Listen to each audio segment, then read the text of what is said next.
எங்களுக்கு லாரினாலும் ஒண்ணுதான், மேடனாலும் ஒண்ணுதான், தரை என்றாலும் ஒன்றுதான், பெரிய நாற்காலி என்றாலும் ஒன்றுதான். உழைக்கிறவனுக்கு எல்லாம் ஒன்று. சொகுசா இருக்கிறவனுக்கு தான் எனக்கு பிளாஸ்டிக் சேரா, நான் கம்பீரமா ராஜ சிம்மாசனத்தை தான் உட்காருவோம்மா, எனக்கு அது என் மயிருக்கு சமம். அப்படிப்பட்ட சொகுசு பேர் வழி அல்ல நாங்கள். இதே இடத்துல இந்த லாரி கூட கிடைக்கலன்னா எதையாவது ஒரு கட்டையை தூக்கி போட்டு மேலே ஏறி நின்று பேசிட்டு போயிருப்பேன். எத்தனை நெருக்கடிகளை தந்தாலும் அந்த நெருக்கடிகளை எதிர்கொள்ளக்கூடிய ஆற்றல் விடுதலை சிறுத்தைகளுக்கு உண்டு.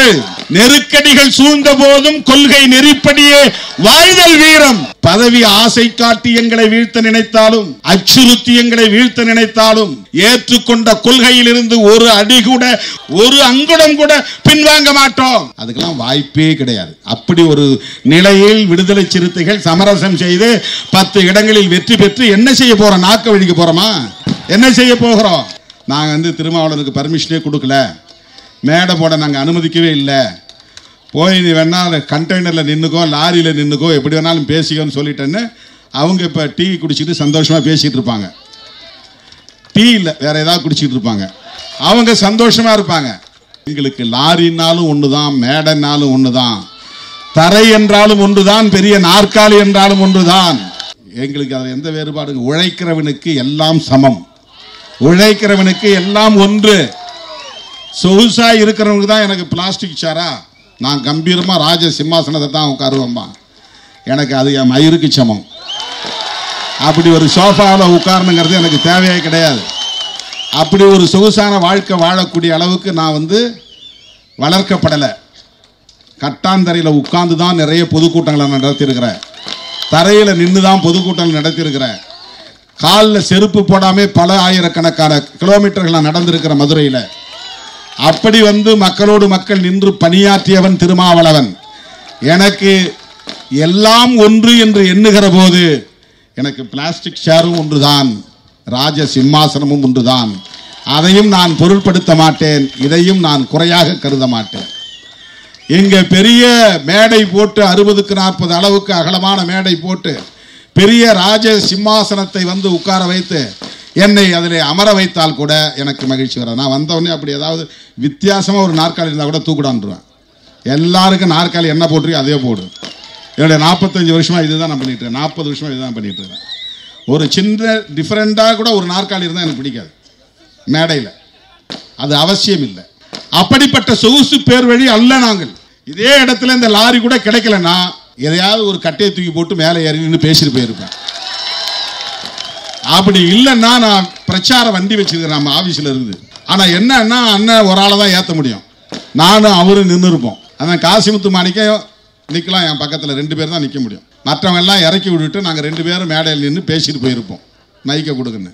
எத்தனை நெருக்கடிகளை தந்தாலும் அந்த நெருக்கடிகளை எதிர்கொள்ளக்கூடிய ஆற்றல் விடுதலை சிறுத்தைகளுக்கு உண்டு. நெருக்கடிகள் சூழ்ந்த போதும் கொள்கை நெறிப்படியே வாழ்தல் வீரம். மதுரையில் அண்ணா நிலையத்து முன்னால நான் நின்றுட்டு இருக்கேன் ராத்திரி 10 மணிக்கு. அப்ப எனக்கு ஒரு கவிதை எழுதணும்னு தோணுச்சு. ஏதோ ஒரு நிகழ்ச்சிக்கு அப்பெல்லாம் நான் என்ன பண்ணுவேன்னா, ஏதாவது ஒரு நிகழ்ச்சி நடத்தினா அதுக்கு ஒரு துண்டறிக்கை போடுவோம். அந்த துண்டறிக்கையே ஒரு கவிதை வடிவில் நான் எனக்கு தெரிந்த நடையில் எழுதுவேன். அப்போ ஒரு நிகழ்ச்சிக்காக நான் அப்படியே யோசிச்சுட்டே போறேன். இந்த மதுரைக்கு தெற்க இருக்கிற பூரா அருவாள் தான் வீரத்துக்கு அடையாளம் அப்படின்னு நினைக்கிறான். அதுக்கு பதில் சொல்ற மாதிரி ஒரு கவிதை எழுதணும்னு எனக்கு தோணுச்சு. அப்ப நான் எழுதின கவிதை 2 வரி தான் எனக்கு ஞாபகம் இருக்கு. நெருக்கடிகள் சூழ்ந்த போதும் கொள்கை நெறிப்படியே வாழ்தல் வீரம். வீரம்னா என்னடா? உனக்கு நெருக்கடி வந்தா கூட கொள்கையிலிருந்து மாறாமல் அந்த நெருக்கடிகளை எல்லாம் தாங்கிக் கொள்வதுதான் வீரம். நெருப்பு அலைக்குள் வீழ்ந்த போதும் அடிமை நெறி மீறி பாய்தல் தீரம். வீரம்னா என்ன, தீரம்னா என்ன? 10 பேர் பதுங்கி இருந்து ஒருத்தனை போய் திடீர்னு அமுக்கி பிடிச்சி கழுத்த இருக்கிறதுக்கு பேர் வீரம் கிடையாது. நோஞ்சான வெட்டிட்டு நான் பெரிய மாவீரன் போட்டுக்கிறது வீரம் கிடையாது. 100 பேர் ஒன்னா சேர்ந்து போய் ஜனம் தூங்கிட்டு இருக்கும் போது திருட்டுத்தனமா குடிசையை கொளுத்திட்டு வர்றது, குச்சி கொளுத்துறது வீரம் கிடையாது. கருப்பங்காட்டுக்குள்ள பதுங்கி இருந்து கல்லெடுத்து அடிக்கிறதுக்கு பேர் வீரம் கிடையாது. வீரம்னா என்ன நெருக்கடி தந்தாலும் எதிர்த்து நிற்பதுதான் வீரம். அதிலும் கொள்கையில் சமரசம் ஆகாமல் இருப்பேன். நீ மயக்கு மொழிகளால் எங்களை வீழ்த்த நினைத்தாலும், பதவி ஆசை காட்டி எங்களை வீழ்த்த நினைத்தாலும், அச்சுறுத்தி எங்களை வீழ்த்த நினைத்தாலும், ஏற்றுக்கொண்ட கொள்கையில் இருந்து ஒரு அடி கூட, ஒரு அங்குடம் கூட பின்வாங்க மாட்டோம். இந்த 25 ஆண்டு கால தேர்தல் அரசியலிலும் இதை நிரூபித்து காட்டியவர்கள் விடுதலை சிறுத்தைகள், இதை உறுதிப்படுத்தி காட்டியிருப்பவர்கள் விடுதலை சிறுத்தைகள்.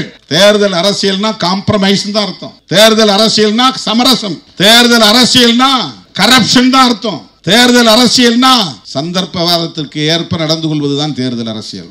ஆனா அதிலும் புதுமையை படைப்பவர்கள் விடுதலை சிறுத்தைகள்.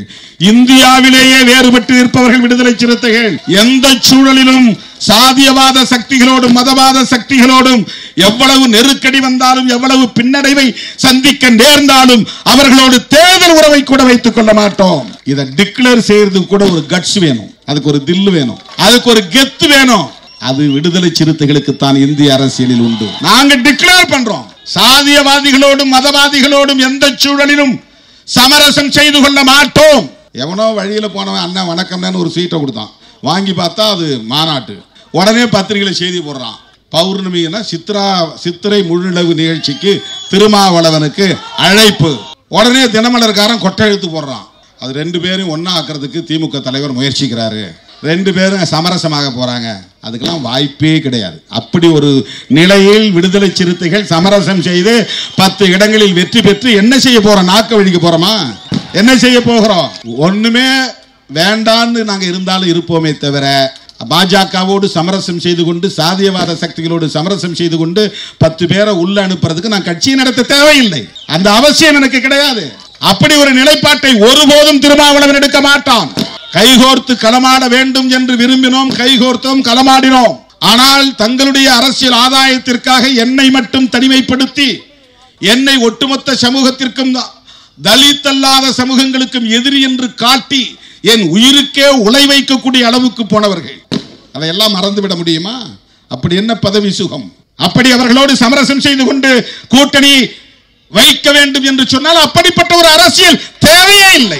ஒருபோதும் அந்த அரசியலை செய்ய மாட்டோம். திருமாவளவனை புரிந்து கொள்ள இன்னும் சில காலம் தேவைப்படும். விடுதலை சிறுத்தைகளை புரிந்து கொள்ள இன்னும் உங்களுக்கு பக்குவம் தேவைப்படும். சராசரி அரசியல்வாதிகளைப் போல சமரசம் செய்து கொள்ளுகிற சராசரி அரசியல்வாதிகளைப் போல எங்களை நீங்கள் எடை போட்டு பார்க்கிறீர்கள். அது ஒருபோதும் நடக்காது.